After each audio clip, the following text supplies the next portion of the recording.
Career ऐसा है कि मतलब at least for the next couple of years anyways मतलब I am happy with Marico, उसके बाद में देखेंगे।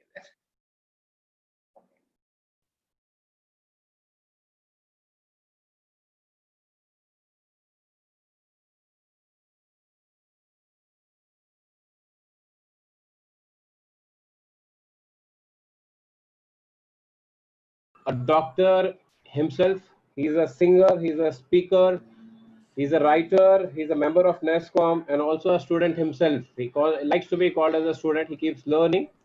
He is none other than Mr. Dr. Deepak Deshpande, who is also the chief head CHRO at NTT NetMagic. He worked earlier with companies like Lionbridge, Systime. He's worked in Dryden Technologies and Blue Star Infotech. His doctorate was in New Age corporate leadership role. That's about Dr. Deepak. Welcome, Dr. Deepak. Thank you, sir. I have my other panelists in a couple of very, very large mergers and acquisitions in the talent acquisition space. He's working with one of the big fours. His earlier assignment was with, he's a pass out of Symbiosis Institute of Management. His earlier assignment with eForce, CP, GE, then he was with Cognizant, and he's seen the merger of CSC, and now he had one of the largest big fours, PwC, PricewaterhouseCoopers, is Dr. Narayanan Ramchandran. He is based from South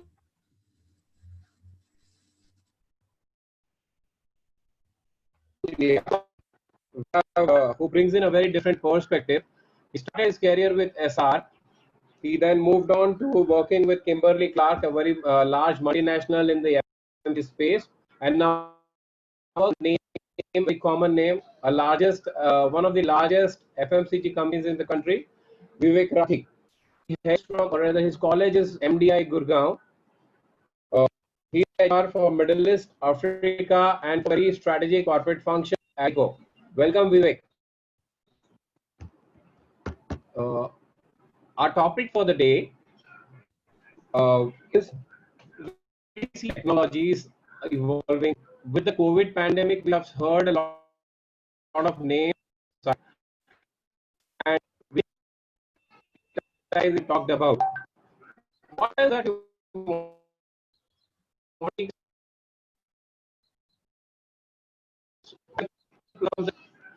and at the same time the amount of is needed, and managing that platform also is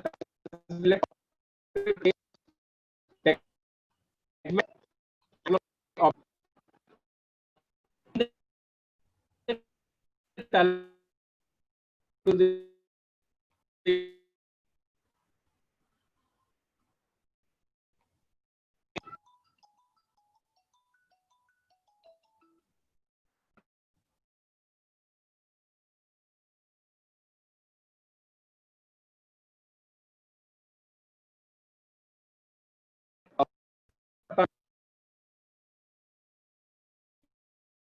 you we can data how would it help bring down the cost further?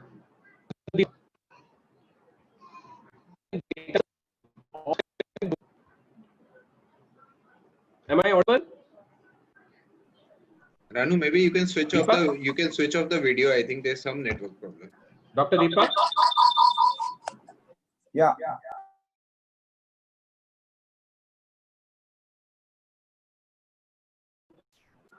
Deepak? Is it okay now? Dr. Deepak? Yes, sir. Ranu sir, your Hello? your voice is a bit not audible. Maybe I should stop my video. Yeah, that should probably Can you hear me now? help in. We can hear you. Okay, great. Sorry for that technical glitch. Always. No problem. No problem. So I missed the most part of the first question. Can you please repeat, because there was a lot of break. Ranu sir, can you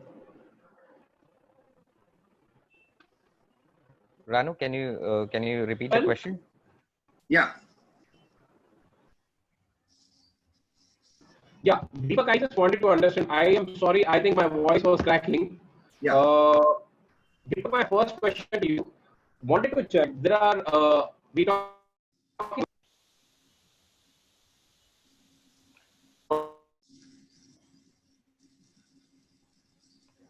I think there is some. Wanted to understand how are you guys at various companies trying to collect together the databases and the gig workforce for your future requirement. Okay. Traditionally, we've been depending a lot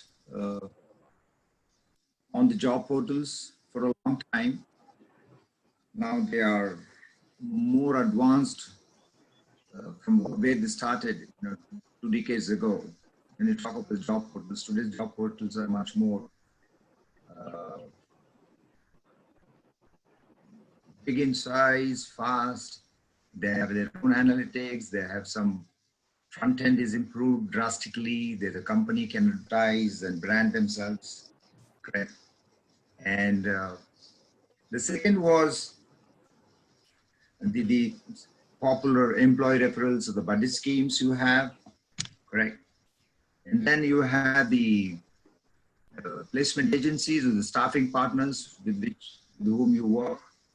There are freelancers who are into recruitment, and there are employment bureaus you want to associate with, and various academic institutions.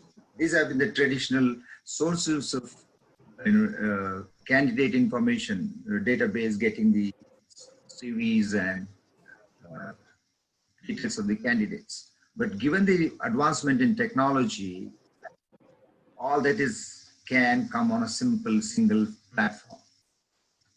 While there are different, each of these sources have their own merits, but job portals even today are very popular. And there are social media based sourcing that happens. LinkedIn, for instance, Facebook, for instance, you have even Twitter is widely used to source, identify people. Now the candidate information, your potential candidate is across the cloud, sitting in the cloud somewhere. All you need to do is be able to track where is he, what is he doing, does he have the relevant skills. So primarily you are putting the analytics and trying to identify what are his strengths, whether he is interested, is a passive candidate or active candidate. These kind of analytics can be run. However, given your unique requirements, what you might do is, while you may pull all this information from the net, from various sources, end of the day, it has to integrate into your own recruitment application or the automation process. Again, then you do a little bit of slice and dice and see whether they are relevant. All these things can happen. So in a way, it's like a loose tight model. Your platform is a global platform. You have to zero down. You run various searches and see how relevant it is. Is he available? And that is how you reach out to the candidate. So if you ask me, any recruiter today is looking at, besides, of course, they're married to certain portals. That is for more of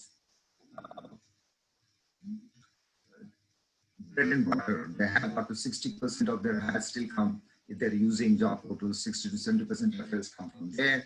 Then 10-15% probably come from social media. A lot comes from the internal reference, buddy reference. So I would recommend, I think, I see myself doing a lot of dependence on these sources.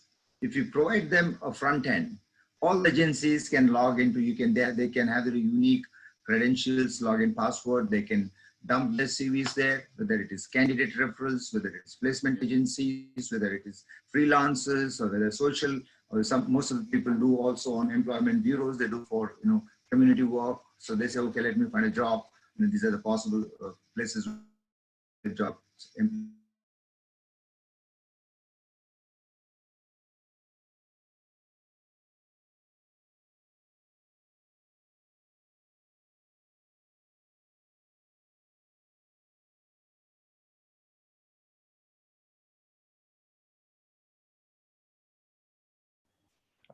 I think we lost Deepak. Probably some I connection think issue. the net is Yeah, playing. he's back. Yeah.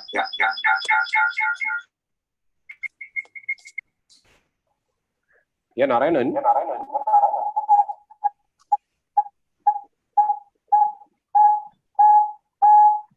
Deepak, you need to unmute yourself, please.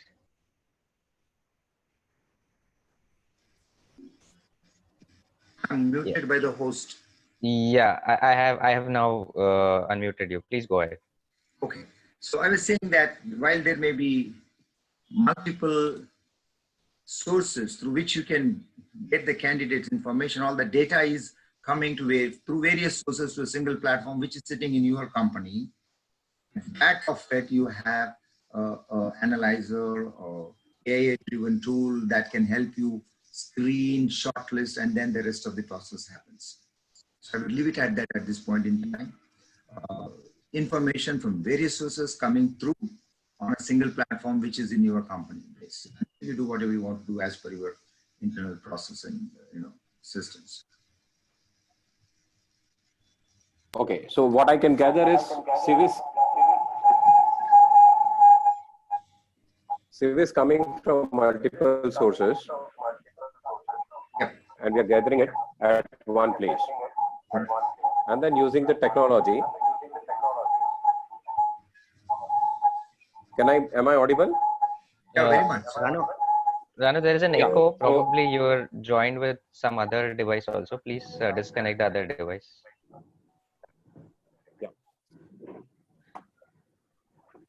Yeah, I said what we learn, what we understand is that we are basically using the. I hope this is clear, guys. Much better. Yeah, I'm sorry. So we basically have been talking about various portals that we use, social media and internal referrals, using the internal tools, and then we're basically trying to have the info as and when required. Narayanan, you've been one of the experts and the veteran in the talent acquisition space. Would you have a view on the way we are collecting the databases from the industry right now at this point in time? Yeah, I'm hoping people can hear me. Yes, we can hear you well. Fantastic. So I'll tell you something that I'm trying to do for the last, I would say, roughly a couple of years right now. I'm sure most of us will know the concept of job distribution and job aggregation, right? There are so many technologies out there which can do that for us.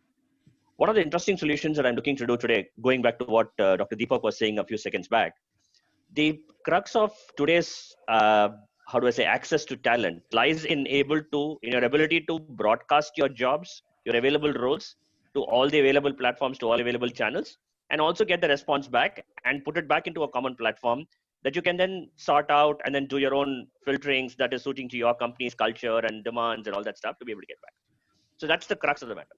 Today, by virtue of, if you look 10 years ago, you didn't have this kind of technology to be able to do it. Today, by virtue of this job distribution and job aggregation technology that's available you can very easily distribute your roles, and then the roles can be actually made more attractive and all that to various channels. You can get responses from all these channels, put it back into a common place that you can actually sort and take it forward across, right? That's the most interesting technology today, at least in the initial stages of the talent acquisition process, where it helps recruiters significantly to be able to cast the widest net possible and also capture the most responses from there, and then use your internal guidelines and screening methodologies to be able to filter out the best talent. So you have access to either it's a gig channel, which is the freelancers, or if it's the traditional job boards or the new age social media, you can actually cast the net as wide as possible. Okay, perfect. I'll go to, just wanted to check, while there are too many products available today, we talk about digitization, we talk about multiple things. One thing which I want to check, what I understand, and when I talk to certain people, when we are in the talent acquisition, talking to certain people in the talent acquisition space in the front line, my understanding is they find using a technology at times becomes a burden for them. How do you look at these platforms? how do we look at it in terms of implementation? And when we buy, the scope is pretty large. Do we actually implement the entire scope? And what are the key issues that we face then when we are trying to implement such robust platforms? Deepak, I'll just want to understand and check if you can answer this part. Thank you. See, primarily our experience has been, we have till date, I think, tried at least, not at Magic alone, in my previous companies as well, but 4 to 5 different softwares that we use HR, which is end-to-end, the entire modules of HR are in one single system.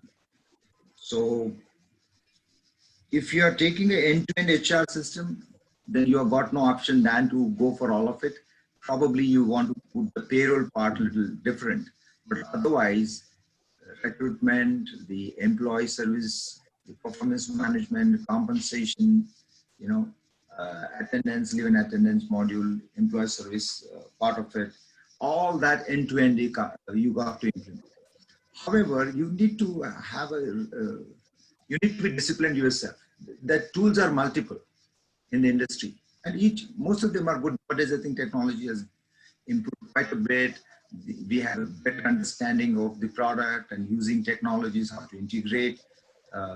Today we are much more mature in terms of the product development per se itself and the way it is implemented. We have also learned over a period of time. So today it is much more easier. The real problem comes where? Is when the company that is implementing becomes too ambitious. You know, what I mean by that is they do too much of customization. When you do too much of customization, then you're actually killing the core of the product itself, because the product is designed. You have to tailor make, you know, customize a bit, bespoke, little bit of as per your needs. But if you do it too much, then I think it will lose it will be doing at the cost of something else.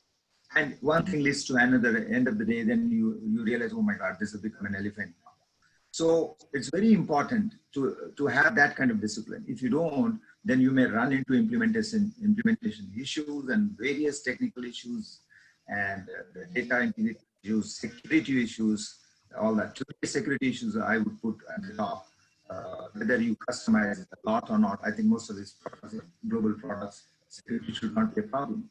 But at the end of the day, if it is coming into your system, you got to have a very sound and very security-proof systems. Proper IT security we need to follow. Otherwise, you know, a lot of information can be at risk. Therefore, tools are plenty, but the options to deploy the technology also are plenty. So you need to be mindful about which tool you're using, what is your requirement, is it in line with your other similar products and systems in the company you're using, can it integrate seamlessly? Otherwise, you can have a great system, but if it's not able to integrate with your CRM or the finance module or in a procurement module, then you're going to have a problem. So therefore, I would say 3 things. Number 1, tools are plenty, options are there, but you need to be very careful, selective, mindful about does that integrate seamlessly with the rest of the systems in the company. Number 1. Number 2, resist the urge to customize a lot. Third is about take care of your IT security issues. I think this should help you. Deepak, you were talking about customization, too much of customization, which is not advisable. But don't you think every organization has a certain way of doing business, and there'll be certain amount of customization which comes in? I would say if you ask me what should be the level of customization, I would recommend not more than, I would say 20%, not more than 20. 50% is good. It's difficult to arrive at that percentage. You got to see, are you killing the essence of the product? Okay. Actually, it's like you almost keep on doing. It's like a chicken and egg. You do something, then you realize, wow, it's getting. Why don't I do the next one? And over a period of time, you realize that the entire product itself has undergone change. All you've gone outside the box. Inside, everything has changed. It does happen, but then that pursuit is very exciting for the people who do the customization. And then they realize, oh my God, what was it and what it has become. The other issue comes here is not only run into situations created by your own self, but when the product release, the next version comes, new updates come, right? Then you are going to have a whole lot of challenge there. because the product is developed by somebody else sitting outside your company. The next one, nowadays, given the IT issues, security issues, the IT threats, information security, there's so many, small releases that come to fix certain things. And if you don't upgrade your system, then you will be outdated. And tomorrow there is an issue with the product, something gets stuck. Then they say, hey, listen, you are on version 3.57, whereas we're already on 7.7. So sometimes you burn your fingers very badly. You have got to stick to the basic, sense of the product. You can do a little bit. You have got to do that. It's like buying a ready-made shirt, but something is a little bit of thing. Then you do only that part. You don't change the collar, put a different color, and put some more stripes, and it looks good. Cut here and there. You can't do that. Actually, Perfect. Ranu, can I add on to that? Yeah, please. Okay. Vivek. So the point on customization is quite valid. In fact, in the current organization as well as previously, what we have seen is that there was an in-house product that we would have created, which was a customized product, but then it could possibly not keep up to the pace in terms of the changes, various changes to what we want. But yes, some level of customization is important. So as an analogy, what I would say is that, okay, if you are staying in a 2-bedroom apartment, you can change the furnitures there, you can move the furnitures around here, but you should not change the dimensions of the rooms. Yeah. But it's a very important part, because it just becomes too complex after 2 or 3 iterations. Okay, I want this, but then you don't know what you are getting into after a couple of years. So important point, Vivek. I think when you said change the room furnitures, but don't change the dimensions. My question to Narayanan and you both, I just wanted to check. What happens in certain cases when we are talking on the same thing? We are customizing a platform because every company has a standard operating process, right? While the IT firm or the product which we are buying follows a particular SOP or standard operating process as the flow pattern. Are we then not, don't you think when we buy a platform, we have to change the entire flow of the platform or the entire processes of doing the business then inside the organization to ensure that the product's functionality remains intact?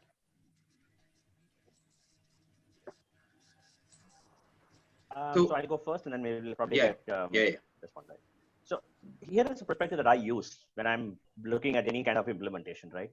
The first I do is we spend extensive time on doing 2 important things. One is, what do we want? We have to be crystal clear in terms of what's our process, what's the organization culture, how are we doing things now, do we know our pain points areas, and why are we looking at buying a software to be able to fix that gap, right?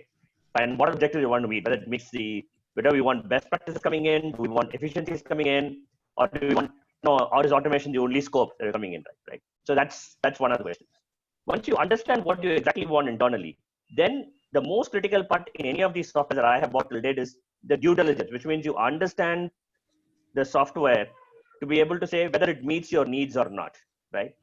And when you're able to find a software or a platform that closely meets your needs, then it goes back to what Dr. Deepak and Vivek were saying, that customizations will automatically reduce because you found something that is more closer to you. You just have to make a little bit of tweaks, right? And that's where your customization comes in place.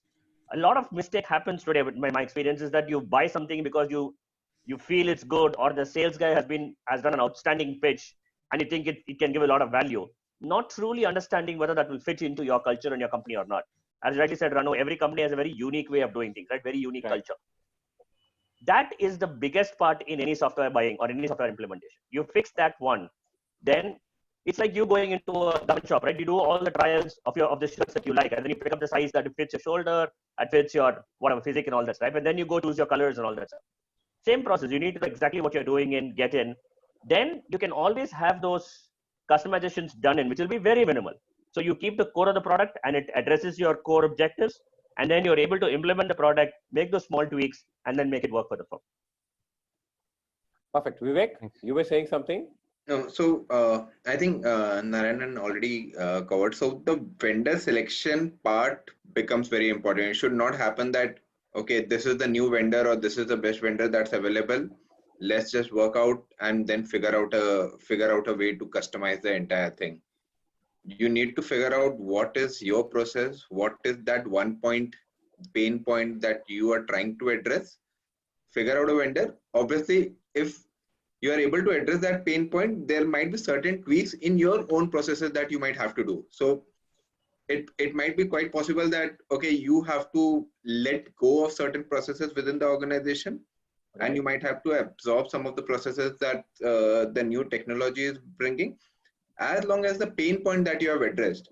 For example, for me, an application tracking system per se might not be a main pain point. For me, there might be a cost of poor quality, or the recruitment analytics, or the recruitment marketing, that might be a main pain point.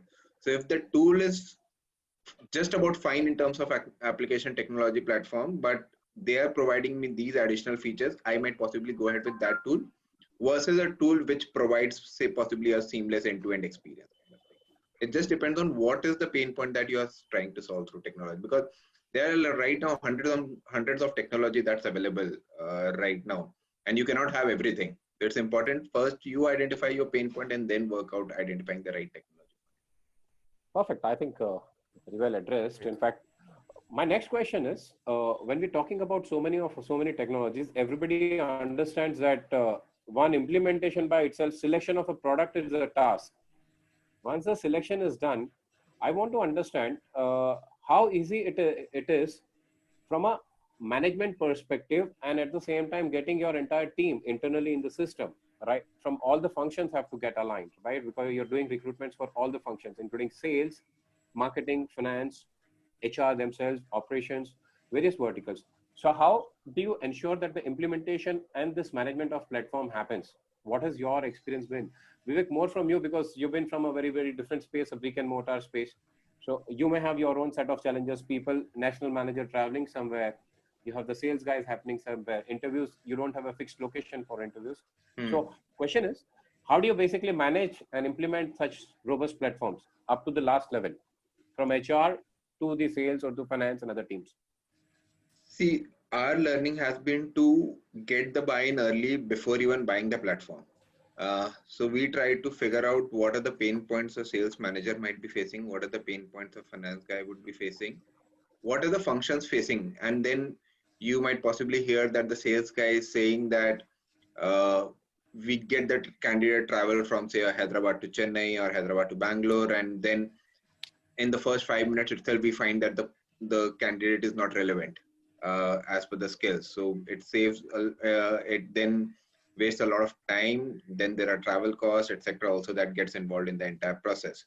So how can we make the initial screening process much more robust? And that's why we started with an online video interview where through chatbot and through AI, there could be questions and you need to address those questions. So there is a first round of interview that's already there.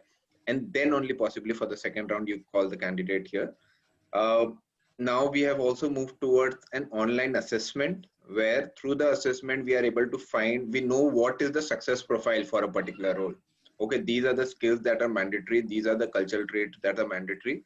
Through the online assessment, we are able to identify those culture traits, and then only we call the candidate here. So we figure out what are the pain points that the hiring managers or the supervisors are themselves facing. And then we try to say that, okay, these are the 3 or 4 tools that's available in the market, but this is that one tool that could possibly solve the problem. And then we get the buy-in at the same time, especially from HR lens. So while there might be 1 or 2 key people who might be involved in the implementation of it, what we also ensure is that at the time of testing, at the time of designing itself, there is a buy-in from different people. There is a buy-in from the factory HR guys, there's a buy-in from the sales HR guys, etc. So that whatever pain points could be there, even from international geographies, whatever pain points are there, we are able to address that at the design space itself. Because once you get about with the implementation of it and then changing the design itself becomes a recurring task. So the main thought would be to get the buy-in as early as possible. Perfect. Deepak, you have any view on this, Deepak? Yeah, like I said, there is a saying, to discipline somebody, you have to be disciplined. So whenever we are going for any system, we need to be very careful about how much I need to customize, number one, as I said. Number two, you need to plan for at least 3-4 years in a next. You can't just do it for a year. You have to see if today my headcount is 1,000 people, what has been my average growth? So let's say every year you're adding on 250 people. So you have to plan for at least 2,000 people or 1,800 and plus, or plan for that. The system has to have that kind of capacity to be able to grow. Like, it's like, again, pipe. When the water flow is more, it expands, and when it is less, it contracts. Right. That's one. Second is about what kind of partners, what kind of support aims you're getting. Is the product the company itself is providing a team, or are you planning to use a partner recommended by them? What are the dependencies? More often what we have run into is the employees of the partner organization themselves, the attrition is very high. So you are caught in web there. It's very important to have 2-3 people within your own system, a company, who are trained and who are with you for a long time basis. That know-how should be with you. It's only for new releases, anything comes, any technical, which is more also functional, which is to core to the product. Only for that dependency, only we need to depend on the service provider. Otherwise, so these are the 2 precautions. Third is getting people, you need to tell people, guys, we are getting into this kind of systems. The system is going live after 6 months. We expect that to happen. So you need to prepare the people. If yours is the only system in the company, first time you're introducing an automation and that happens to be HR, then you have had it. The company, the culture has to have, the culture in the company should be where a lot of automation has happened, then it becomes much easier from moving from one system to another, because you got to start all over again. You need to teach, train people how to use. There will be issues, how you're going to roll out that. So before the actual release date, you need to get the people psychologically into this. A dry run should be there. A lot of demos should be organized. They need to have a pilot, week or 2 weeks. There should be a parallel, both the systems are working. Slowly you close on this tab, people moving into the main system, and then watch over for a month and make them feel that experience of using the system should be really good, because nobody likes change, in general, because they like status quo. They don't want anything to change, because change is always disruptive and people are scared and they don't like any change. They got to change themselves. So it becomes more, so you have to make it more seamless, easy to adapt. And you need to be able to show the value. What is it for them? How is their life becoming easier? Service levels, you put the SLA. It cannot be 5 days to respond to an email or a transaction. They should be able to see, and they should be able to see their own profile, how are they going, their learning and development needs. Every small little dashboard should be available, applications and everything, the advantages, the benefits the system offers. Then you're preparing people to come into the system. The more they use, the good for us. So these are 2-3 things I would recommend. Perfect, Deepak. Thanks for your inputs. I'm sure so important point. To discipline someone, you need to be yourself disciplined. Yeah. I think that's a very important point. Narayanan, my next question is to you. We've heard about an IT firm talking about their experiences, and we're talking about a brick and mortar business with Vivek on the other side from Marico. And you come from the consulting domain with a robust, large experience in the talent acquisition space. I just wanted to understand, Narayanan, how are you guys, what is your experience in terms of managing such robust platforms? In fact, you've seen a merger and acquisition where 2 large giants got merged, right? So you would have evaluated with 2 platforms. So wanted to understand such robust platforms that you guys buy for organizations which are large in size, and you manage from implementation, you manage training, you manage various other aspects, performance appraisals. What are the best practices that you follow for managing such robust platforms at your level in your organizations that you work, or what has your experience been so far?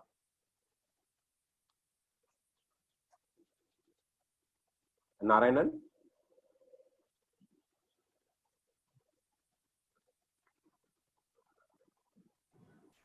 Narayanan, are you there? Hi, can you hear me? Yeah, hi. Can you hear me now? Yeah, very much. Hi, I think it was a bit of audio issue. So we're not in a mergers and acquisition kind of scenario, right? When you're trying to bring in two diverse organizations together, and then the whole system, technology, process, and comes in place. So, Slight two disturbance in the network, Narayanan. and I'm talking about merger, right? One is Slight disturbance on the on your. Can you hear me? Your voice is cracking, Narayanan.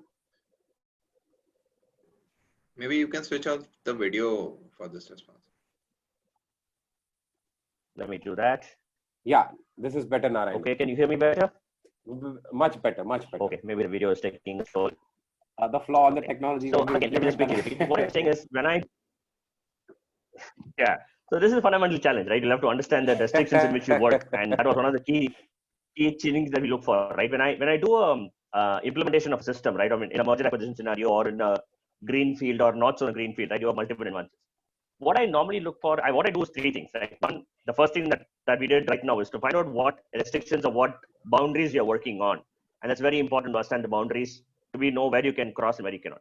Second is the entire implementation team, as I would call it, right? Typically in an implementation team, there is a lot of focus on the technology folks coming in because this is a technology implementation.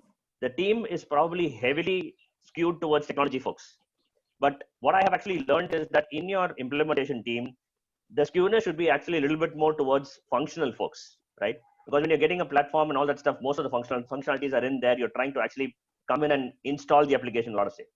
But to make it work, your technical team will only give you the technical capabilities of it, right? But for it to actually work, the business process to work, you need functional experts on the team to be able to look at that product, that process, functional wise, and see how it needs to be done, how it needs to be configured to be able to work for your firm, right? And the third most important component of my implementation team is the change management team, and they are right there from day one to be able to understand what is the as is, what is the pain point, and why we got an end, what is the to be state, and to be able to map everything from the current to the to be state and do the entire change management as part of the implementation. Now, again, most processes will tell you that finish your due diligence, finish your implementation, then do change management and education. Actually, best practices today will say that change management comes as part of implementation right from the day one, right? And if you do that, and for which your implementation team is very different, right? You have a core team, you have functional experts, and then you have whatever, right? Change management experts, and then you have your end users, so to say, whom you're impacting with, right? Change management runs through all of these people, and it has run from day one. If you get these three parts together, I mean, it's easier said than actually done. But if you get these three parts together, then your implementation has more chances of being successful in the firm rather than facing headblocks. Okay. Narayanan, just a question. Maybe it would be slightly away from the discussion that we're talking about. You mentioned about change managers, right? Yep. Who would be your change managers ideally if you're implementing in certain organizations which are not to adopt to changes so easily? So how do you identify that? Companies like PwC may have change managers in place. How do you look at some other organizations, and who can be the change managers according to you? So change managers for me are two important traits. One, from a person, individual, they have to have a very open mindset, ability to learn, ability to think, see things very differently. That's the characteristic of a person. It's got nothing to do with either of his qualifications or skills or whatever, right? It's just the mindset of the person to be able to open and understand. Two, again, I've seen change managers who are successful, who are functional experts of the process or the function that we are looking to make that change, make the technology implementation, right? Again, most time change managers are pure project managers who come and give you some whatever good Gantt charts and RACI charts and all that. It actually doesn't really help if you bring in a functional expert, and when that functional expert is able to take it to an end user of that function, to be able to talk in their terms, in their day-to-day lives, saying, hey, this is how we are doing it, this is why you're looking to do it differently, and you have this platform, and here are 1, 2, 3 things that will actually help you. Can we have some hands-on exercise and all that stuff? That makes change a lot more easier and a lot more successful. Okay. Vivek, just a small question, which in continuation to what Narayanan said, Narayanan specifically mentioned about involving functional experts. Even in fact, Deepakji also mentioned about involving the functional experts. I just wanted to understand specifically more from you. There are a lot of sales guys in the field. There are a lot of in FMCG vertical specifically. You have a lot of people who have matured over a period of time, and they're not very comfortable in, or rather not adaptable to technology. Do you guys face any kind of a challenge in implementing any platforms there, where even the seniors, while they're involved in the discussion, but implementation at time becomes difficult? So that happens. No denial on that, because not whatever best effort you put, in spite of that, there might be an implementation challenge. So, for example, from an interview assessment point of view, what used to happen over a pen and paper, sometimes it still happens on a pen and paper still. But what we try to do is that we just try to pick up 2 or 3 green balls in the system. What we say, 2 or 3 guys who might be more open to change from a selling system point of view or from other functions point of view. Work closely with the HR BPs and those guys to then tell them that what are the benefits that you are actually getting from it. It could be in the form of quality of sourcing. It could be in the form of quality of hire. It could be in the form of the kind of culture fit that you are able to get from the talent. So you just show these guys the proof of the pudding that, okay, yes, by adopting this technology, what are the potential possible improvement or the possible shift that could happen, and then take them. So yes, change management, you might not say that, okay, starting from now, everyone will start using this technology. That's almost a way of pushing it. Yes, we also try to push it, but at the same time, we also try to get sponsorships through some green balls in the system who knows that, yes, this is important, this is relevant, and then that starts having a ripple effect on the other teams. Okay. I just wanted to check also one more thing. While we spoke a lot about talent acquisition and different kind of optimization and different kind of technologies coming in, how do you look at talent management, talent development? Where do you see artificial intelligence helping you in the so far, and how do you look at next 2 years down the line where more digitization and AI may be used in the entire scope or in the entire sphere?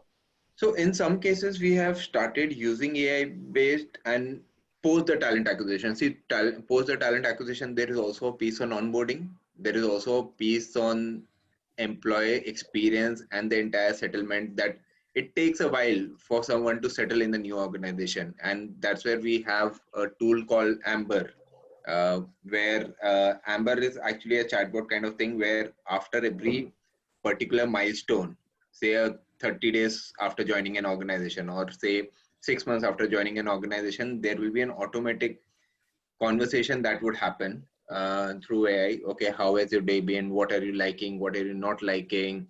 How can we improve, etc.? It's almost a mood sensing kind of tool, and the result of it directly goes to the CEO, so that he knows that what are people actually feeling. It's rather than waiting for an end engagement survey. Yes, we do have engagement surveys, which gives a better structure and analytics, but it's also important that what are people feeling and how can I address it immediately. And in different forms, it exists in the selling system also, especially at the time of month end or something. How confident are they in terms of achieving the targets, etc., etc. We try to do those things. In the area of talent development also, what we have done is we have tied up with the Edcast. It's again a AI-based learning platform where it's almost a Google for learning. So where through that you can go to Udemy, Coursera, you can look at other contents, articles that's available. And basis what you are consuming, it will keep throwing on other recommendations. It's almost like a Netflix, how Netflix actually works. And whatever you are doing, basis that there are other tools. I personally like watching a lot of videos through that platform and reading through articles, and then articles related to that from my own self-development. And that is something that we have implemented. We need to now move into a phase in terms of skill assessment. Okay, from my level at my function, or for a sales function, or for a finance function, marketing function, what are the kind of skills that's needed? I can possibly do a skill assessment. Basis my skill assessment, the system can themselves throw that what are the kind of learning platform that's available, what are the learning tools that you should look at, etc. That's going to be the next level from a development point of view. We have SuccessFactors as a platform. Obviously, there is a part on career and succession planning and performance management. So yes, to a large extent, we have started adopting AI in our day-to-day use, basis the pain point that we had identified. Perfect. Deepak, wanted to understand, how do you look at AI helping you in various other aspects of HR? talent management, talent development, and various other aspects that you're looking at? It has immense, I think some of the companies are using, I wouldn't say most, but a lot of applications, many applications have been developed, are being developed, or being launched based on AI in every phase for any HR cycle, employee cycle. Largely, I think today popular more with the recruitment talent acquisition, but in L&D space also, like Vivek said, it can customize it. AI can tell you, Deepak will need what kind of training programs. You know, what have been his achievements in the past? In which projects has he excelled? Right? What skills has he demonstrated? This is that it can also recommend you what kind of courses, the next courses he must need to do. What could be his next possible career move? But then you need to have a lot of historical data. And we know how much historical data of employees we keep, where the average employees, tenure of an employee is 18 months in a company. You know, it may be easy to maintain, but nowadays I think things are changing so drastically and very fast. And, that, you know, people are no more valuing that, you know, maintaining historical data, integrating with the time, and use the AI tools to do something and forecast for future needs. But yes, to answer your question, AI has immense potential. They can be deployed at in every phase of HR cycle and also employee cycle in any company. Definitely it is there. Okay. Narayanan, thanks, Deepak. Narayanan, I just wanted to check one thing. For recruitment partners like us, wanted to understand today there is so much of automation that comes into the system. Where can you look at having strategic partners which can bring in a certain amount of technology, and how can you guys at the corporate level benefit? Because you would be seeing multiple corporates as well. What is your view that a recruitment partner like us can bring onto the table and help you in implementation and monitoring of the platform as well? So, Ranu, two things I'd see, right? One is you use technology at your end and bring it as a service, right? You bring the outcome of the technology as a service to corporates, where the quality of the service that's coming in has a very high, or should I say, point of recall, a very high value as compared to the technology itself, right? The second thing is that you bring in the technology, right? I always look at HR recruiting firms, HR software point of view, that you have access to so many organizations, you know, so many practices, and you can easily create a best practice out of it. And you can bring that best practice into a corporate. You also understand one of your client and you understand them more deeply. You'll be able to bring in that best practice and see how we can create value for them. So to summarize just two things, right? You could use technology at your end and use that to give very quality service as an outcome. Or you could bring in all the best practices that you see in, put that into a technology, and then allow the technology to be customized at the client side by having a deep understanding of the client that you work with. Those are two significant value adds that I think every HR outsourcing firm or who has multiple clients will bring to the table. Okay. Any specific areas where you want us to, where you think can be brought in? Any kind of analytics that can be thrown onto the table by the same firms? So in the entire scope of HR, if you call from it, right? If I have to talk from hire to retire, right? In that concept, every space, I think HR outsourcing firms can come and play value to us, right? In recruitment, it's that much more easier because you have a little bit more technology as compared to other facets of HR, like what Vivek talked about, Dr. Deepak talked about in learning and development, in performance management. So we are trying to deploy technology in performance management and talent development right now, where we are trying to, like what Dr. Deepak said, we are doing assessments, both psychological and technical, that is behavioral assessments and technical assessments, and then feeding that into a learning platform, which is AI driven, to be able to say what part of that training to that next level or next career path should be knowledge driven and should be whatever practical experience training driven. And then there is an entire learning plan that is developed for him for a period of time. All of this is actually being done through technology, obviously bespoke technology, and we are working on integrations and all of that stuff, right? That's a places that you can definitely come in and give us information on what other companies have seen doing it.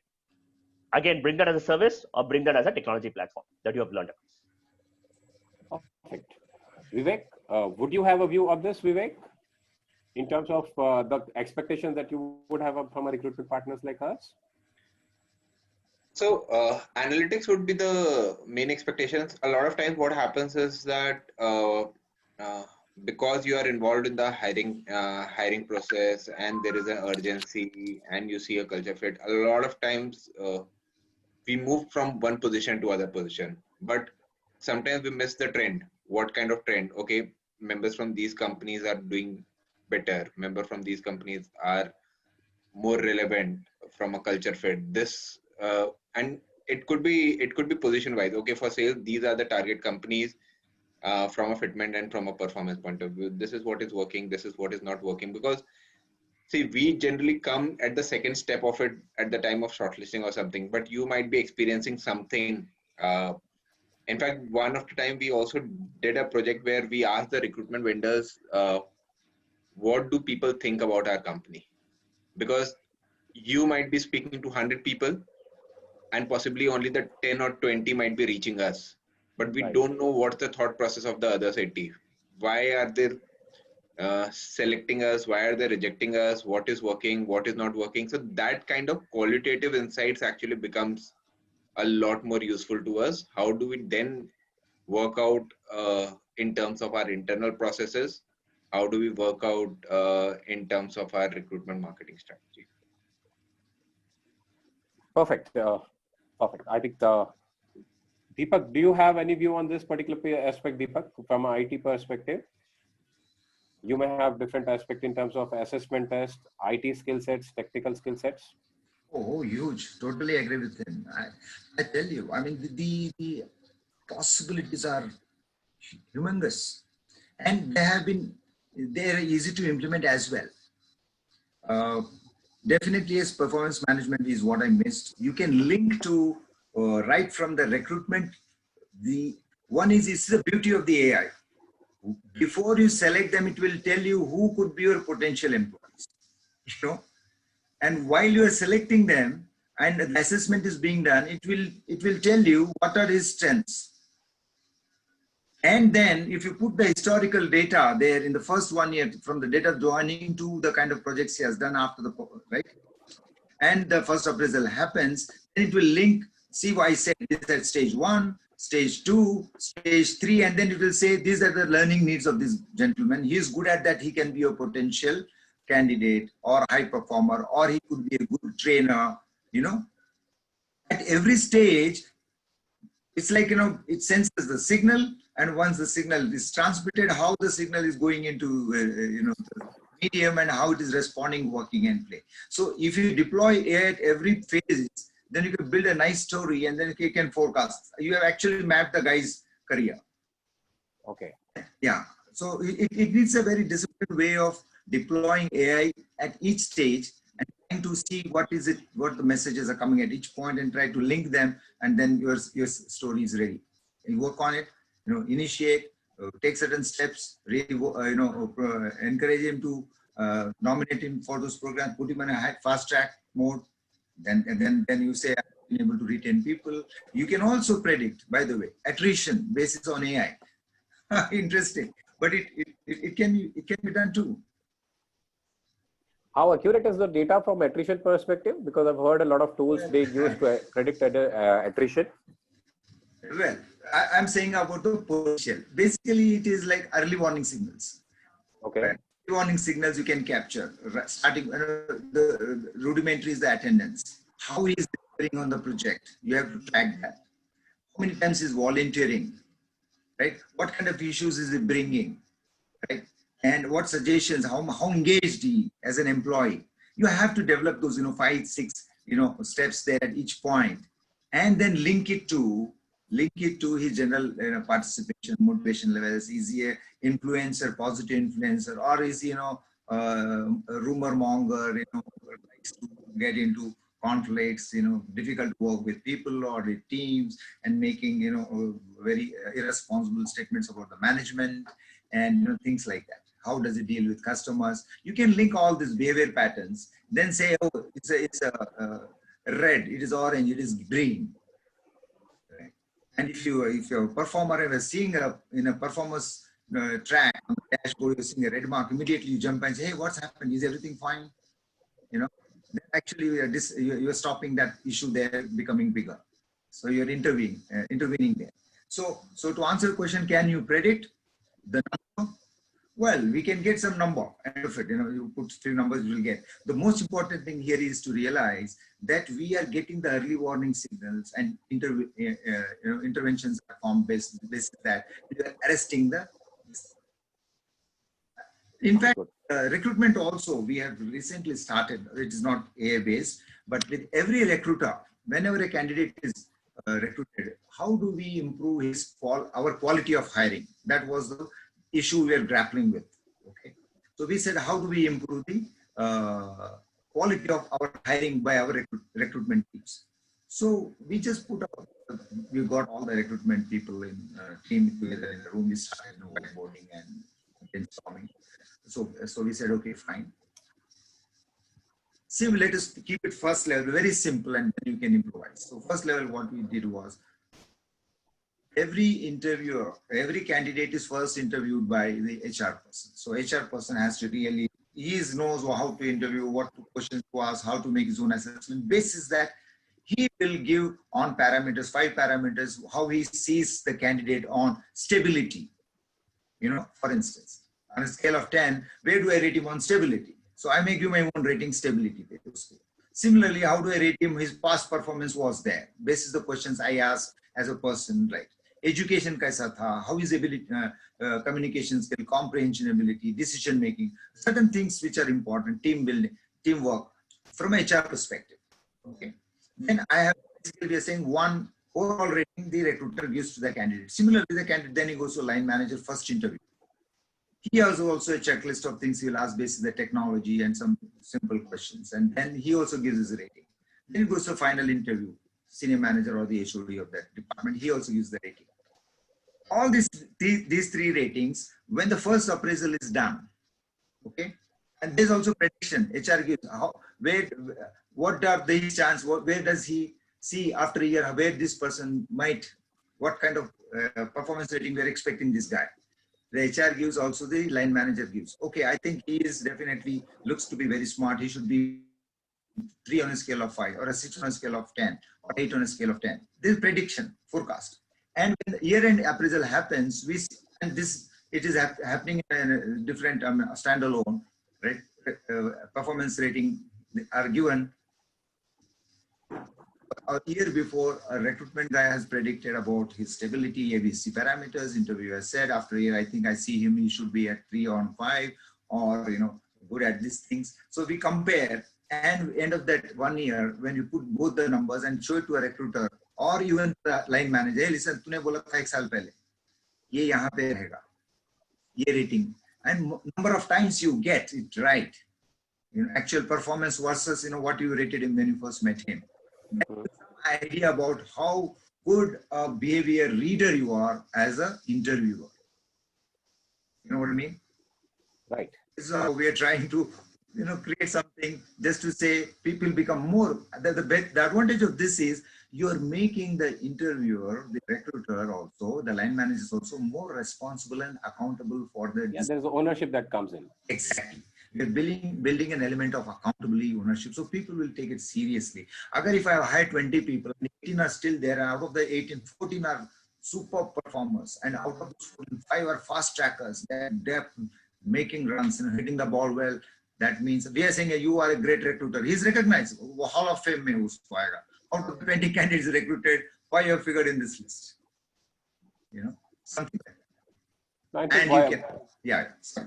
You're making such a valid point. When we were at Deutsche Bank, we realized that you know, there was one guy who was continuously hiring a candidate. He was continuously a guy who was pulled the performance down, and we realized that his, you know, HR realized that his attrition levels have always been for 4 months, 5 months. No candidate stayed back, and at any point in time, he had continuous attrition. Still, we had to take action against the line manager only, and then the entire performance started going up.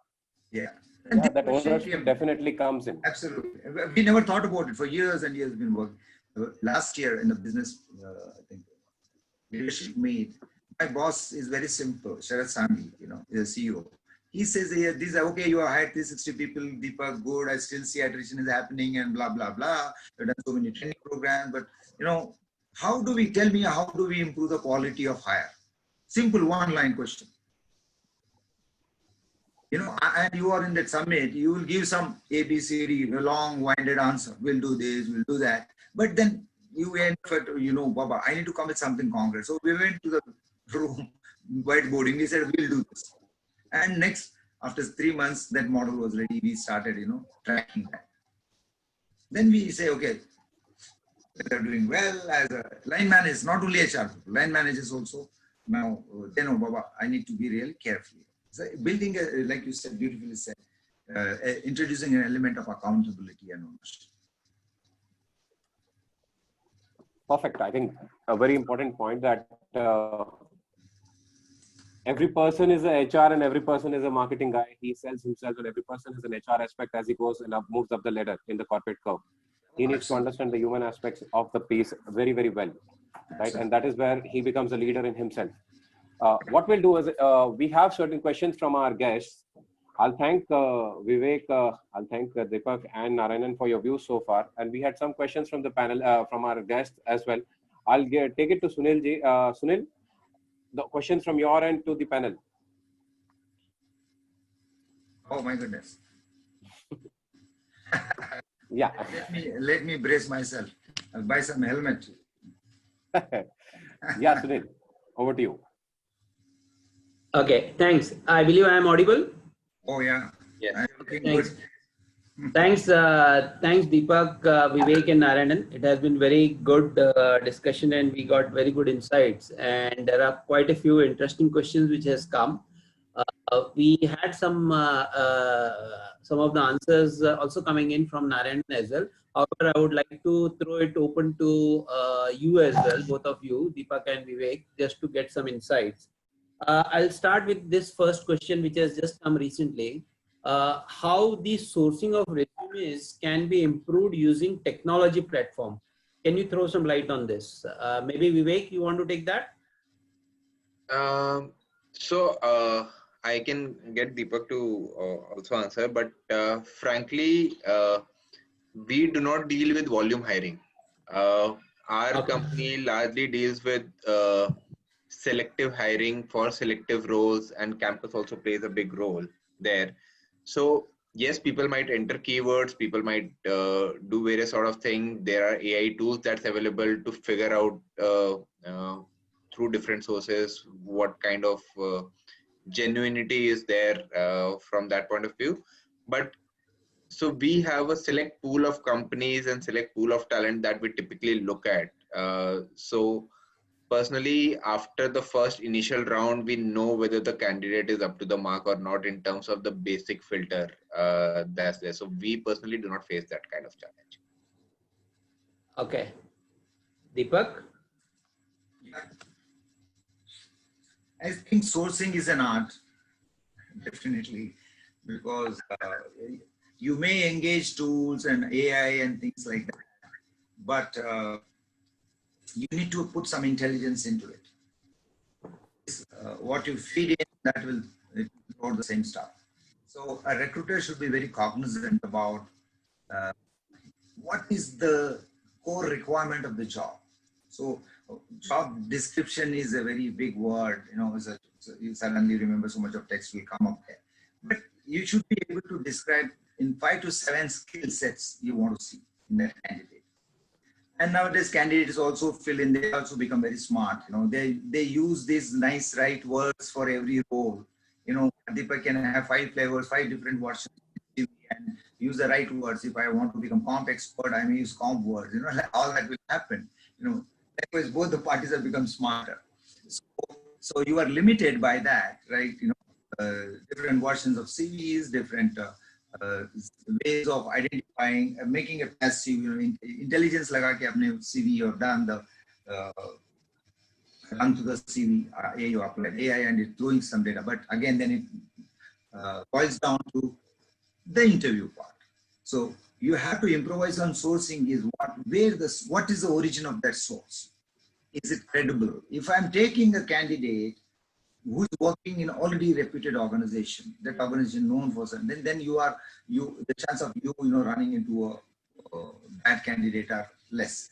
Likewise, you need to also track the candidates. You know, when you're looking at a CV, and if you're a fresher, I can understand. But if you've worked in 5 different companies, 3 at least companies, then you know that this has been his career track and has been a consistent performer. That means you're running into already a good candidate. All you got to do is, you know, excite him and make sure, you know, shows up for the interview and you do a right interview. And so sourcing, how it can be improved is by doing a very, at least half an hour to 1 hour thoughtful table work is what is required for the recruiter. And then where are these skills available? What kind of companies am I going for? Right? What kind of, you know, sources of these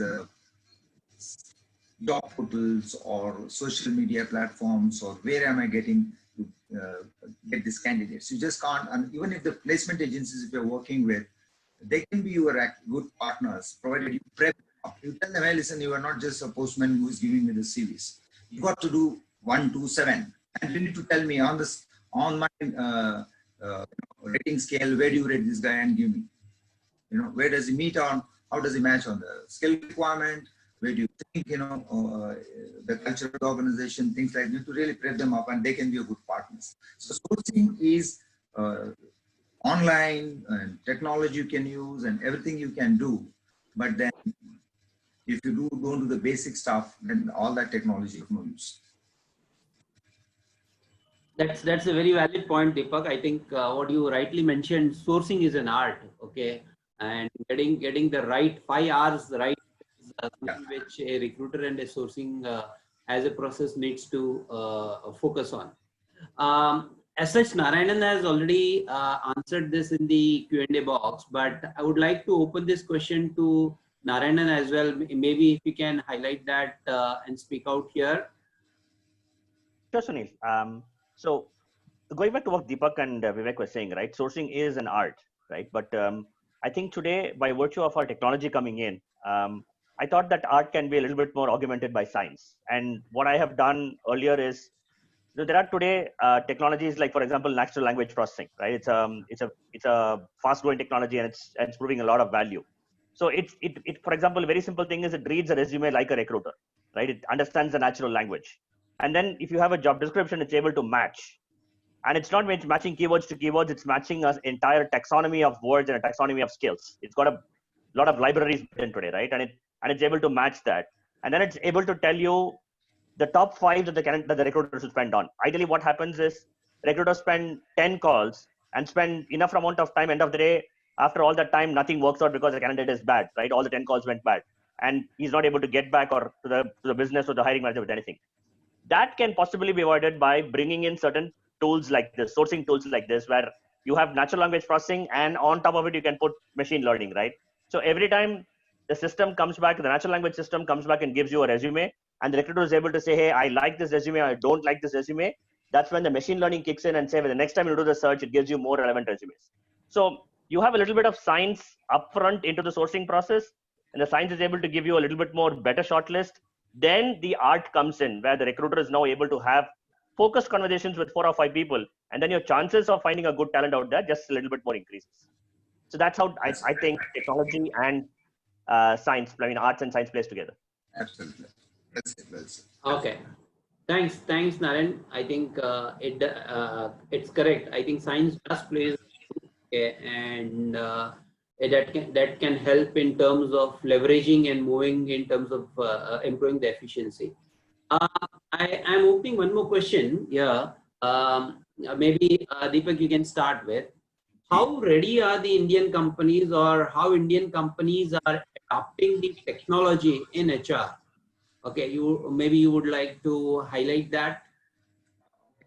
Since we have just begun to realize the value of AI, and last 8 years there has been a lot of talk and walk, AI, machine learning, right? And we are, I think, at the right time. But a little more push is required for companies to adopt and embrace this change. However, a lot of that will depend upon how good this product is. Like every product or service, it will take its own sweet time to mature. I remember the products which are available now, when 3 years ago or 4 years ago, they came in a very different form. They said, we can do video interviews for you. You know, you don't have to call the candidate. You can just, you know, he's not able to come. You can just do video interviews. We'll record it. You can play that, and you can do this. And then there are no dummy candidates. Risk is avoided. It really, everything revolved only around video interview. But today, you added one more element of, you know, AI. You were saying I'm also adding the sourcing. Wahan se aayega, then video part has become an element of the overall solution. With time, it will keep on improvising. But today, I think much more we are more open to use these tools. It's up to the HR leader in the company, and more so on the HR leader to see. No, we really closely wanted to look at it. We did look at the product, but when we had a couple of demos, we realized that, you know, the effort to configure the product, to make the product really be useful, is far more required than, you know, it is easy to make a call here. I think somebody said, I think Kiran or somebody said, we still are using the pen and paper somewhere. So likewise, it is easy to just dial a number and talk to a candidate rather than, you know, you're doing all those things to get the system ready for use. So that it should be easy to use, number one. Secondly, what price point is it coming? Is it going to change my current process? Third is,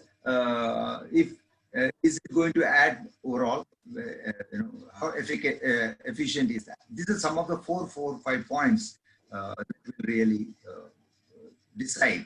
But are we ready as a nation or as a market? Definitely yes. If I go to my manager, my CEO, and say, hey, listen, there is a tool like this, it doesn't cost much. I wanted to just, you know, use this, and we need to invest. He says, will it make sense? Will it give good results? Will it give good quality candidates? Will it solve our problem? These are the 4 or 5 questions we'll ask. So before you embark on whether these people who are manufacturing the product themselves, they should say, these are the questions that are likely to come. How do I, you know, give them this answer? It is not just about building the solution and going to a company and say, pitch it,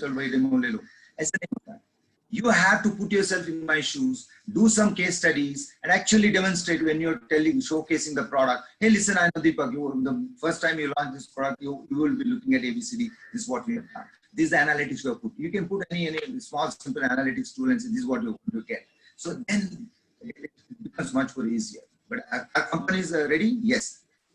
Is the product worthy of that? Is it priced at that, you know, this thing? It's like, you know, eating. I love to eat. What kind of fruit Deepak would like to eat? I'll say I would love bananas. Kyun bhai, aasan hai khane mein. You know, tension nahi hai, chabane ka tension nahi. You don't have to. Eating a mango is a little tougher than eating a banana. I would prefer a banana. I think that will. Very well. very well placed analogy between the banana and the mango. Okay, it's a mango season. Everyone loves that, but it's banana. Just to add on to that, one point I think Deepak has already captured, that a lot of Indian companies, there is a very high ROI mindset. Exactly. In Indian companies. So it is very important that how do you justify that ROI? That will decide whether the Indian companies, most of the companies are adopting it.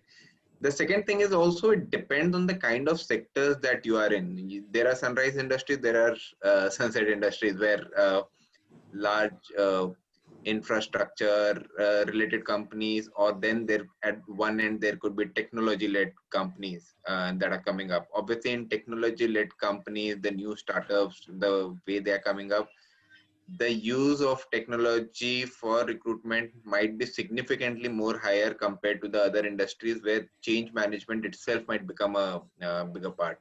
So while yes, there is an ROI mindset, and if we are able to justify ROI, there are enough and more companies which are adopting new technologies.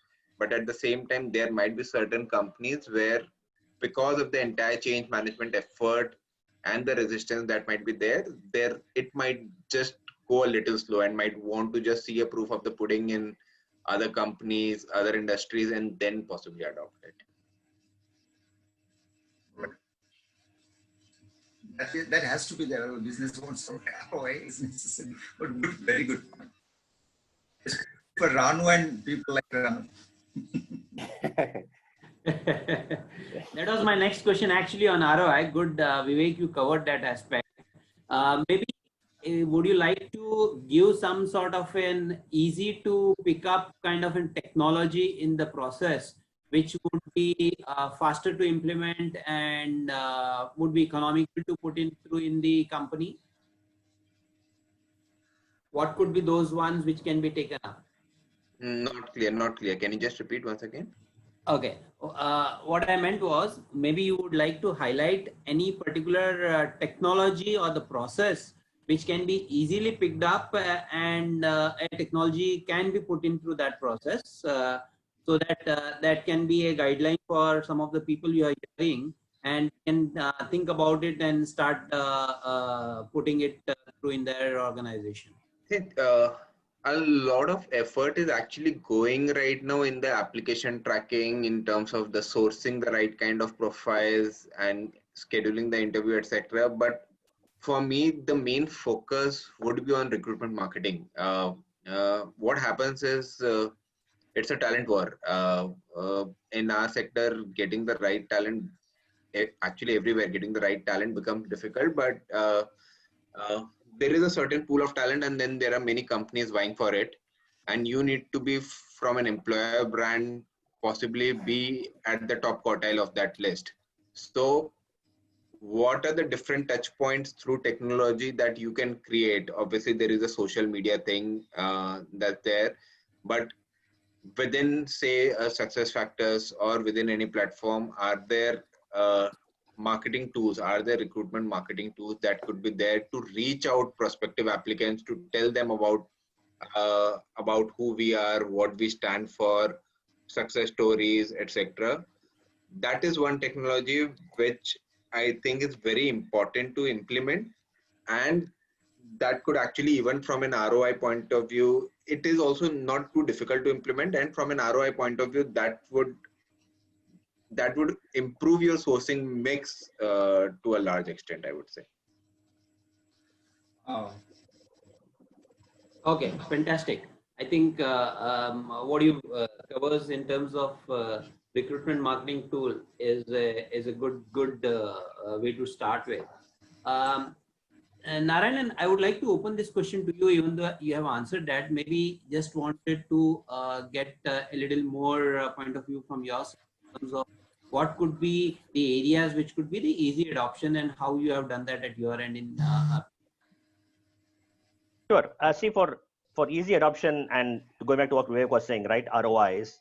What I have done is the easier way for you to get people used to technology as part of their lives is, for me, I started off with doing RPA, which is robotic process automations, right? There are a lot of processes which are, in a lot of sense, repeated. If you kind of break it a little bit more, they're repeated work. You necessarily don't need a human being there doing it, and there may not be a value. Those are very good cases for processes to be automated using robots, right? You can just quickly develop a robot, complete, very, very cost effective, and very comparatively very high ROIs that comes up, right? But the most important thing that I have seen is it enables the mindset of using technology and being part of technology, technology being part of your day-to-day work, right? So I started off with robots, automating a lot of these regular processes and doing that. And then that gives us a good, how do I say, launch pad to be able to look at really serious softwares, really serious technologies that can come in. And when you do that, I typically do two things, right? I put this as part of the CTO's agenda of the firm. I mean, normally HR technology, HR runs it, and then there is this question of ROIs and all that stuff, right? As much as we run it, I've also figured out if the CTO's organization or whichever is the technology head organization of the firm runs it, it has a much better optics to it as compared to anything else, right? And that's also equally important in some of these technology initiatives because they have a longer ROI, right? You typically don't, and if you're an organization that lives quarter by quarter in terms of results and all that, it's very difficult to show a quarter by quarter improvement for a technology ROI, right? So those are two things that I have done. One is start off with bots. Second, when you have that fair understanding of, okay, people in my firm are now comfortable using technology, my next level of serious technology, I put this as part of CTO's agenda to be able to have a better result of return of investment on it. Very nice, very nice. I'll just need Narayanan, good point. I'm sorry, I'm intervening here, Sunil. Narayanan, can you just emphasize more? This is a very interesting point that you made it here, that once the technology is picked up, or you pick up a technology and then you want the CTO to be involved in terms of management of a technology, is what you said, and optimizing it Yes. further? Yes. So in the return of investment, see, return of investment has two components, right? How do you optimize it so that you can ensure that your run and maintenance costs are lower? You don't have a huge run and maintenance cost, right? And then the ROI cycle is much more longer. That you need to be able to get your CTO organization coming in. But even before run and maintenance, if the firm has to realize the value of the technology coming in, the functional team or the functional owners will come and give you a functional business case and an optimization and effectiveness and its impact, right? Which is typically long term. A CTO will give you a much different view to the same technology as to how it can be componentized and used in other parts of the firm, which means it can accelerate your ROI, right? From a 10-year perspective. So that's where the CTO angle becomes a little bit more important to come in to the entire scheme of things of implementation, right? So I've stopped doing technology implementation where the decision is entirely mine. In fact, I go and put it in front of my CTO's box and say, hey, buddy, I need you to sign off on this and tell me if there is a different angle to what to add. And then we take that to the CEO and say, here is a combined view from the HR and from the technology office to say what's the value of the firm generated. Perfect. I think I wanted to add one. Yeah, please. Yeah, please. I hope Yes, sorry. Wonderful point you made. I think one of the easy ways to get the leg in the door is the HR people themselves must be very conversant, very aware of what kind of technology is currently being used for business purposes. HR को तो बाद में रखते हैं. Are there any automation tools already deployed? Is the company having an internal IT? What kind of technologies are they using? Because they have already made investment in those technologies and infrastructure and manpower. So once we understand these technologies they are using, right, then when you're talking to your HR vendors, you ascertain if there are applications in those technologies, right? If it is there, then you hit the right first button well, and then evaluate the product. If you take a totally different technology, no matter how good it is, which is alien to your company, which needs higher investment, then your boss says, "Arey yaar, mata Deepak, jo ye hai na, why don't you इस पे कुछ करना वैसा solution? जाना market में ढूंढ के, you know, ये सब होगा." Therefore, we need to see what resource assets I have. How can I use it for my function? That will be an easy way to get the leg in the door. And your IT guy also is on your side already, because already his team is working. There are maintenance teams and support teams that are there, and all the possibilities could be he might have already reached a maturity stage on that product and service for his function. But when he sees कोई और भी use कर रहा है, तो उसका भी lifeline बढ़ गया. He's also very happy. You know what I mean? So some important points. Thanks, Deepak. Perspective. This was very interesting. Sorry, I was on mute.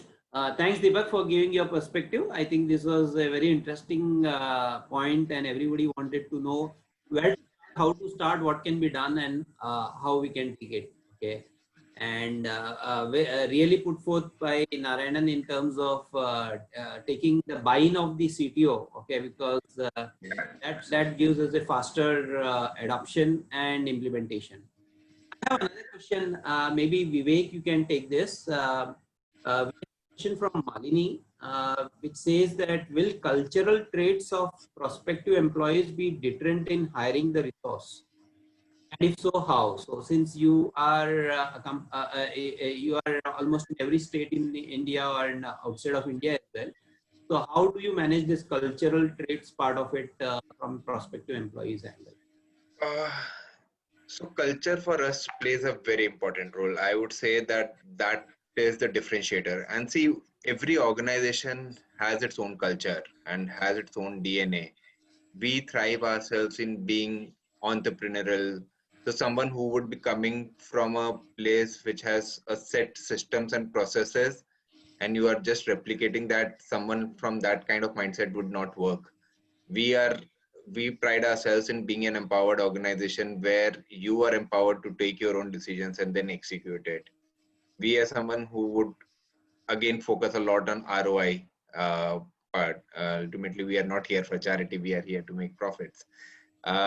So some of these traits, and in fact, we have mapped some of the culture elements, some of the behaviors that we need. And as part of our assessment, psychometric assessments, culture fit, etc., we try to see that how much of a fit the candidate is going to be from a culture point of view. Because see, if you are hiring from good companies, MNCs, a certain education background, MBAs or engineers or any kind of background that you're looking for, a certain amount of IQ is a given for me. So intelligence is never in question for me. It's the execution and the fitment to our philosophy of fitment to our ways of working. Uh, that has to that becomes a very important part in our entire hiring process. So I would say that culture is a differentiator for us, and culture would be a differentiator for a lot of organizations because there is a certain level of hygiene that's already there. What gets you selected or rejected is the culture part of it.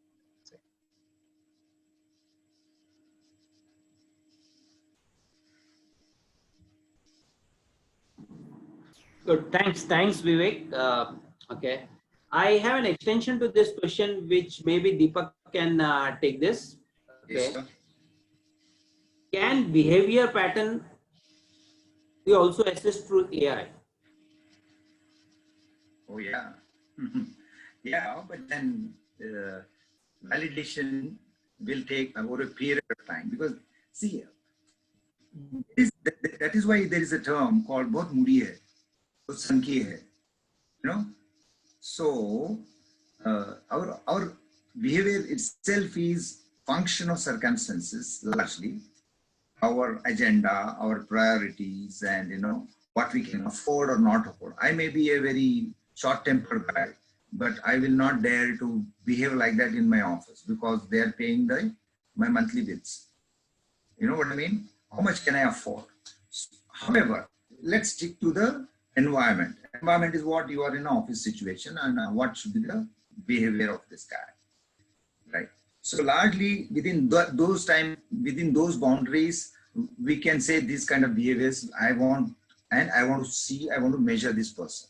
But there are other behaviors which at times show up during this time frame 9 to 6. So they invariably show up in such situations. And your measurement sometimes can go a little wacky. So, but yes, it can be, behaviors can be measured. They can be also forecasted. Like, there's so many HR tools that tell, okay, your leadership quotient is here, your spiritual quotient is this, your EM is here, right? All those things are there. Also, when we do the assessment, it tells how good are you as a team player, or are you a solo guy, These are very indicative. They cannot be taken at absolute value. Largely, this is what we are seeing because you have answered these kind of questions in this way with this kind of consistency. Therefore, this is a prediction we are making about you. That is all. Now you want to put an AI to that, but then you have to simulate. It becomes a little more,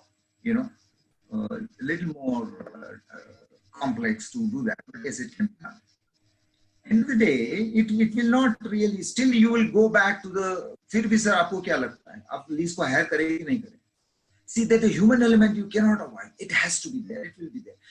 All the tools, AI tools and other tools, they're only helping you with the data. Choice आपको करनी है. If you're hiring a CEO, you have hiring a CFO, if you're hiring a HR head, an important role, you will not leave it to this AI tools. They may do their jobs, but you still will rely on the human intelligence. Yeah. It's just bringing some objectivity to subjective process. Sometimes vice versa.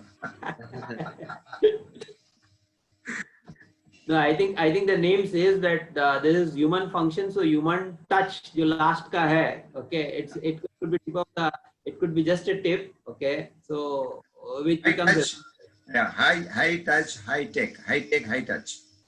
High tech, high touch. Okay. Yes. I have two last questions. Okay. This one is coming from Akshay Bhatkar. Okay. How software would solve the challenge faced in scheduling an interview with the interviewer and interviewee? Maybe Deepak, you would like to take this because you have large number of candidates where you need to interview. Okay. So how technology has helped you in this? I think these are purely alerts going to the candidate. Basically, what AI does is it will do the parsing. Right. First, the moment I put my search words, right, it will take those search words and do a massive scanning across various sources where these candidates are available. Right. If that source is limited to job portals or to LinkedIn or some social media, I can choose where I want to go. I want to go all over the cloud in the globe. So I can pick and choose those platforms.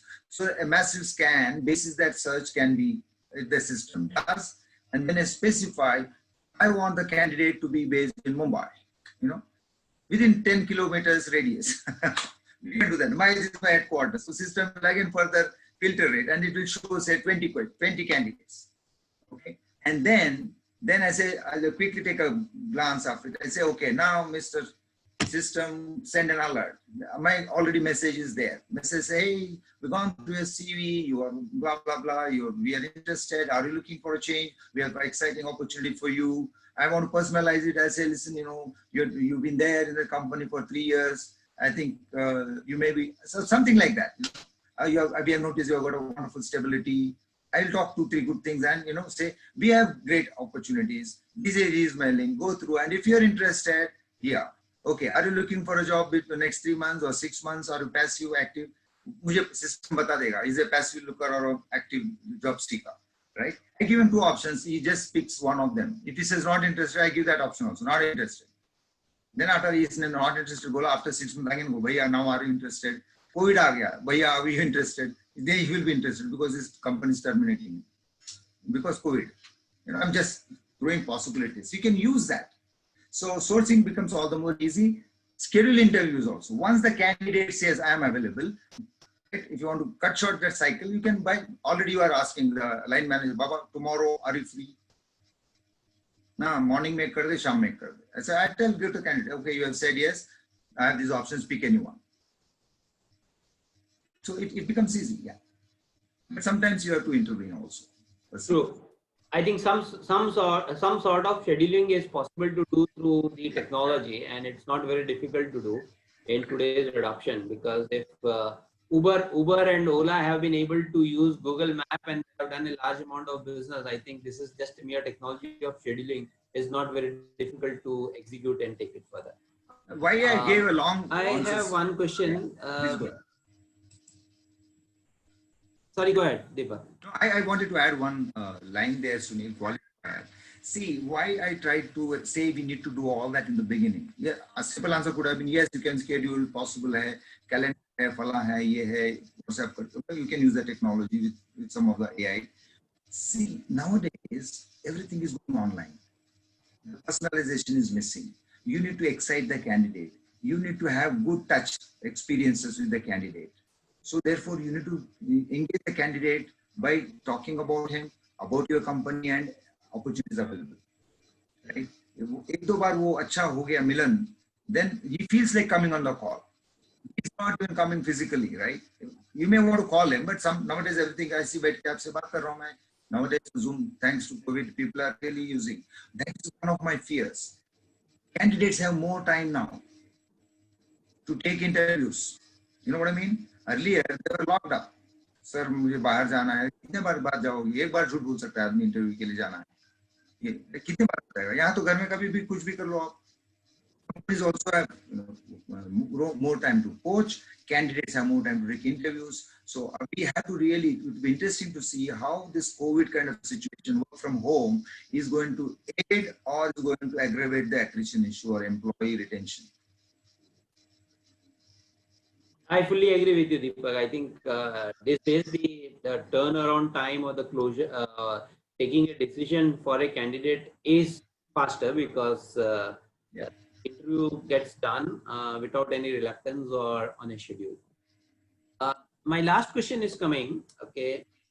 Of course, I think this is a case where bulk hirings are there, and you need to see what kind of screening you can do through an automation technology, because these days what you write is not what you have, right? Okay. And there could be some mismatch in terms of the technology, and how technology can actually help in fetching the right candidate. Maybe Narayanan, you want to take this and explain how you have been doing this in your company? Yeah, like I said, if it's just a control F of a keyword and a few things in the job descriptions that you want to go back, it's not going to help you, right? And that's why we spoke the concept of art and science, right? So if you have to source and screen right candidates, one, you'll have to have a very deep understanding of the business that you're hiring the talent for, what kind of business it is, what kind of talent are top performers in that business. So you need to have very good understanding of the business. And once you have that, then you can enable technologies to do some initial work, right? Like we talked about the most near fit, using the skill taxonomies it's available on to get you the top 5 or 10 candidates that you want to speak to. But then ultimately, that's where the human person comes in, recruiter comes in, to be able to say, call up the candidate, have a conversation with him, and have a very business focused conversation. Business focused meaning keeping the business in mind, or that if it's that specific, that project team in mind, to say, hey, what kind of talent will fit this project team, and do the screening accordingly to be able to see if that's the best candidate you want to position to the business. True. Deepak, you would like to add anything here? Because I think you are also doing the tech hiring. Yeah. So the question is, where you are doing bulk hiring? Question is where there is a mismatch in the skill sets, how technology can help assess and source the right candidate. Well, I mentioned at the beginning of the discussion, candidates dress up their CVs. Correct. So they use all the best terms, which are in demand in their CVs. So, and the system is, because of the parsing, search and how it works, it will pick up those terms, and you will have that element of, trash there. Okay. But when you do the first, when you are hiring, first level is you have to invariably, anyway, you are going to face that problem. If you want to cut it short, you can give him some basic 20 questions or 21 questions. Bhaiya, iska jawab de. Simple 5-minute test or 3-minute test. Ek bar wo jawab diya. See, sometimes people come with big and suddenly we ask, what is the server size for this kind of application? And if he gives me, sir, 10 tons, gaya fir, humko pata hai, isko kuch pata hai nahi. So you can introduce those checks and balances to revalidate skill sets. Is to eliminate by rejecting, identifying the low hanging guys, and then do a little closer look. Okay. Thanks. While we were talking, I think there are a few more questions which have come up. So I think three have come, but I will club them into two. One question has come from Nilesh Mundra. He says, due to work from home scenario, what type of candidates will be there in demand? Juniors or freshers or the middle level? Also, what will be the impact on remuneration at all levels? This to anyone. I mean, you can. Yeah, I think Vivek, want to add, please? Yep. So I would possibly not restrict to a level, whether fresher or junior or middle. I would restrict it to certain skills, and that is a conversation that we have already started having, that there are certain niche skills that are there for which you are not able to get the talent so easily. For example, if I am looking at a RPA as a skill, robotic process automation as a skill, it's quite possible that Mumbai per se might not have that kind of skill. Or if I'm looking at analytics kind of thing or digital per se, a lot of these skills might be residing in technology companies, which might not be necessarily available at my base location.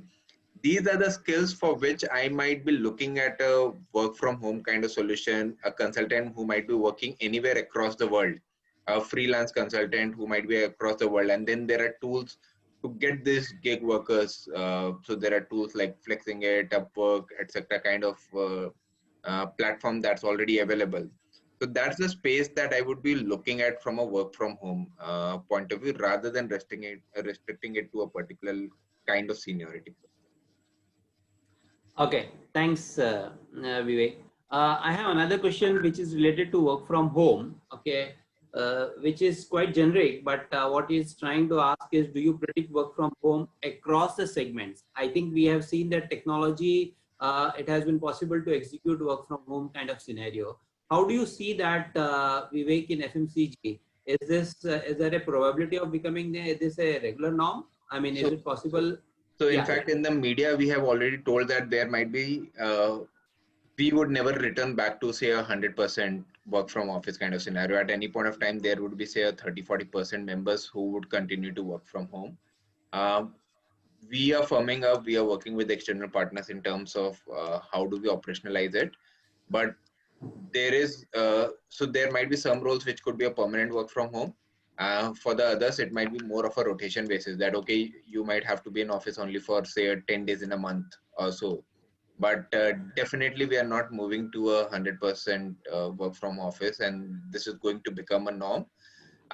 In fact, in the FMCG space, we also read a news that one of the company has in fact uh, removed the head office itself. They're now renting out the head office to other companies because they don't see the need. Whenever there is a need, they might just move to a co-working space kind of thing, or rent the office space kind of thing. So that is very much happening. Yes, it might happen only for say a corporate office, not possible in a sales or a manufacturing location. Correct, correct. How do you see, Narayanan, this work from home scenario covering up in audit or consulting kind of an area at PwC? How do you see that coming up? So we're looking at it more from a roles perspective, right? Similar to what Vivek was talking about. It's more certain what roles, right? If you're an auditor, you obviously have to be at a client side to be able to access the systems, have access his book of accounts, and then complete your audits, right? But then there are some part of audits which are more system driven, no security audits kind of stuff, which you can, in some sense, do remotely if you have technology connections, VPNs, and all that stuff enabled. So we're looking at it more role based. If the role demands that you have to have a physical proximity to that client, right, or to the end situation to be able to do that role, then yes, we are trying to take efforts to do that. But if your role demands that it's you can work individually at your home and still complete the quality work, then you can look at it. So again, going back to what Vivek was saying, it's not anything to do with hierarchy of management level or even experience. It's more about what skills the person have and what's the role and deliverable the person is doing, and whether it can be done remotely or not. Okay. Deepak, would you like to add anything on this? I think technology has been adapting work from home quite from day one. Yeah. I think both said about there will be impact of what kind of segment or domain you are, the company's business. Technology companies, as you said, again, have adopted to work from home very quickly and easily because of the investments that have already made. And I think we will see with time, slowly this people trying to, the companies will balance and leverage on the benefits of work from home. And they will not blindly want people just to come to office. See, there's a lot of benefits actually working from home. There will be situations where employees are required to be in office also. So it has to be a good balance between both. And the sooner the companies realize it's going to lead to some really ROI, they will push for work from home. It will take a little while for segment-wise because they're not ready yet there. But when they realize there is a money in the bank if you're spending less on the office space and electricity bills and commute and blah, blah, blah, they may even touch when they see there's too much of, money saving happening for the employers. Either they'll cut down the increments, बराबर 8% नहीं देंगे, 8%, 6% ऐसा करेंगे या फिर बोलेंगे कि भैया you're saving on your petrol, you're saving on this, and you get a home allowance, but I'm not going to give you this. So all kinds of possibilities I'm seeing, but it will take 6 to maybe 12 months. Okay. Thanks, Deepak, Vivek, and Narayan. I think it has been a very good insights on the Q&As which were put forth by a lot of people in the audience today. I hand it over to Ranu for the closing remarks. Thanks, Sunil. I think when people talk, I talk about one thing that the Kerala government has initiated because it's a tourism destination and there are a lot of IT companies coming there. Just wanted to tell you about work from home. Rather than work from home, what they're doing is trying to get certain hotel infrastructure. There are small hotels. They're trying to come along with the Kerala Technology Park, and the Kerala government has initiated and creating 6,000 workstations where people can work at 5-6 kilometer distance. They can book the premises. All the IT companies can come together and do it. Second thought, which I just read, maybe the way we are booking the meeting rooms, when we have 4 or 5 meeting rooms inside the office, over a period of time, there'll be small infrastructure which would be called office. And maybe sometimes sales guys would book it. Sometimes the tech guys would book it because they call the entire team. That may also be a norm which we'll be looking at. Anyways, thanks once again, Deepak, Vivek, and Narayanan for your insights. Very important thing, when you say sourcing is the art, that continues to say that we have some business. Only thing we need to upgrade because that art would be needed. That's a very, very important point, Deepak, which you said. Yeah, discipline is very important. When you said discipline yourself to bring discipline into the system for any technology platform, I think that goes without saying. Most of the times, people at the top only don't have a discipline, which I think Vivek also pointed out. And Vivek, very important point when he said that, we bring in requirements from the functional teams and get them involved. Narayan pointing about change managers, the way change managers are. Very important point also that was very, very, very critical from bringing in important tools like Umber, Headcast, which are being used nowadays. Too much of customization may result into upgradation problems as the software get upgraded is also very, very critical point, because we may tend to lose out while we are doing enough of customization. The entire upgradation process may create a new set of problems, and tech becomes a backbone of an organization as it keeps going and implemented over a period of time. So quite a lot of points which we learned here, and thanks to all the audience as well for being patient listener and having so many questions. Thanks to my panelists and our team as well for getting this organized. Sincerely, thanks to all of you. Thank you, everyone. It was great to have you guys here. Thank Have you. a Thank great you, day. Sunil, Vivek Babu, Ranu, Narayan sir. Thank you. Have a good weekend, everybody. Yes. Thanks a Hi, lot. Ganesh Iyer is silent. Okay, Vicky Jain. Thank you. Thank you. And thank you, participants, for wonderful questions. Thank you for your time. We'll catch up on some other Zoom call soon. Thank you. Come on the Facebook. Today we have a wonderful show. Yeah, I missed out. In fact, Deepak, I just read it a few minutes back. Yeah. Deepak is supporting the education for COVID hit families, and there's a show from Rotary Club Powai, right, where they are singing. If you give me a minute, I'll just read out the Zoom ID. I'm typing it here. Will that help? No. 872. You can put it in the chat. Or Yeah, I'll I'm do putting it. in the chat. Yes.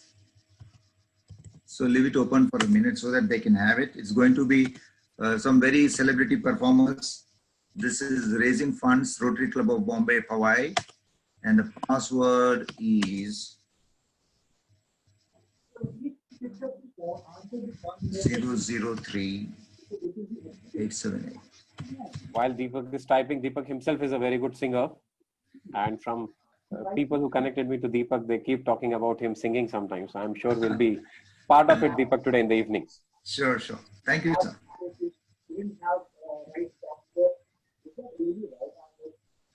Thank you. Thank you, gentlemen. Thank you. Thank you, Sunilji. Bye-bye. Bye.